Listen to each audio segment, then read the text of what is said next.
এই মুহূর্তে আমরা সবাই বেড়াতে চলে আসছি আমার মাওই বাড়ি, মানে আমার একমাত্র ভাইয়ের শ্বশুর বাড়ি। তো এই যে এখন চলতেছে চা নাস্তার পর্ব।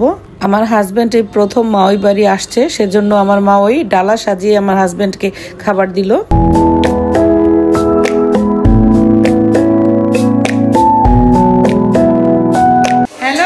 আসসালামু আলাইকুম, আমি পুতুস ফ্যামিলি ব্লগ থেকে পুতুল বলছি। আপনারা সবাই কেমন আছেন? আশা করি সবাই খুব ভালো আছেন। আমি আল্লাহর রহমতে আপনাদের দয়ায় খুবই ভালো আছি। তো এই মুহূর্তে আমরা ফুল ফ্যামিলি যাচ্ছি আমার মাওই বাড়ি, মানে আমার ভাইয়ের শ্বশুর বাড়ি।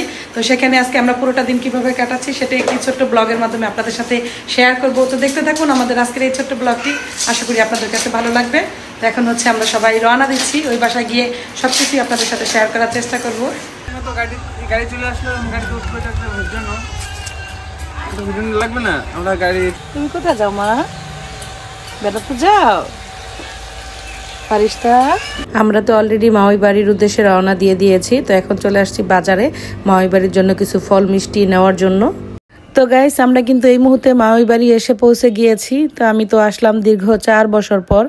আর আমার হাজব্যান্ড কিন্তু আজকে ফার্স্ট টাইম এই বাড়িতে এলো, কারণ আমার ভাইয়ের বিয়ের সময় আমার হাজব্যান্ড বাংলাদেশে ছিল না, সে আজকেই প্রথম আসছে। তো এই তো এটা হচ্ছে মাওই বাড়ির ড্রয়িং রুম, আর এইদিকেও আর অনেকগুলো রুম আছে, যে এই পাশে আরেকটা রুম আছে। তো গ্রামের বাসাগুলো যেমন হয় আর কি, এই যে এখানে আছে হচ্ছে ডাইনিং রুম, তারপর ওইদিকে আছে কিচেন, বাথরুম, বেডরুম, এইদিকেও আর একটা বেডরুম আছে। তো এই যে আন্টি আমাদের আসার উপলক্ষে অনেক রকমের নাস্তার আয়োজন করেছে। তো এই যে দেখো, এখানে কিন্তু খুবই মজাদার পাটিসাপটা পিঠাও আছে।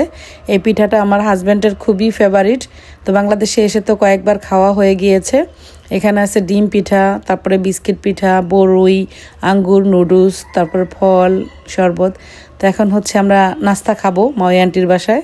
তো ফারিস্তা বুড়িকে ওর পাপা নুডলস খাওয়াচ্ছে।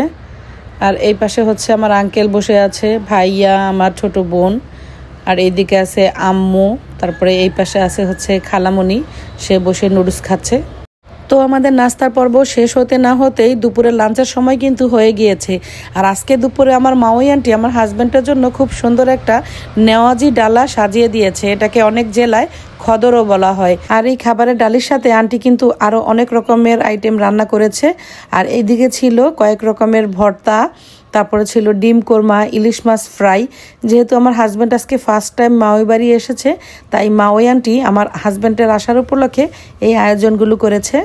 তো এই যে এখানে আমার একমাত্র ভাবি আমার হাজব্যান্ডের হাত ধুইয়ে দিচ্ছে, কারণ আমার হাজব্যান্ড যেহেতু বিয়েতে উপস্থিত ছিলেন না, সে যা যা মিস করেছে সেগুলোই তারা করার চেষ্টা করতেছে। আর এই যে আমার কাজিনও এসে বলতেছে ভাইয়ার হাত ধোয়ালে আমাকেও ধোয়াতে হবে। আর এই পাশে আম্মু, আব্বু, খালামণিরা বসেছে।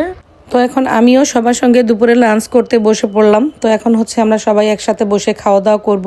তো ফিরে আসছি খাওয়া দাওয়া শেষ করে, যেহেতু এখন আমরা খাওয়া দাওয়া করব। তো এই যে আঙ্কেল আমাদেরকে খাবার পরিবেশন করতেছে। তো সে হচ্ছে আমার ভাবির ছোট আঙ্কেল, আর পাশেও হচ্ছে আমার ভাবির একমাত্র ভাই। আমার ভাবিরা এক ভাই এক বোন।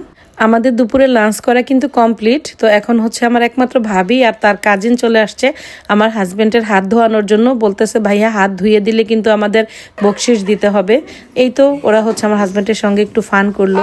তো সেটাই চাইলাম যে আজকে আমরা দিনটি কেমন কাটাচ্ছি সেটা একটু আপনাদের সাথে শেয়ার করি। তো আজকের মতো বিদায় জানাচ্ছি, খোদা হাফেজ।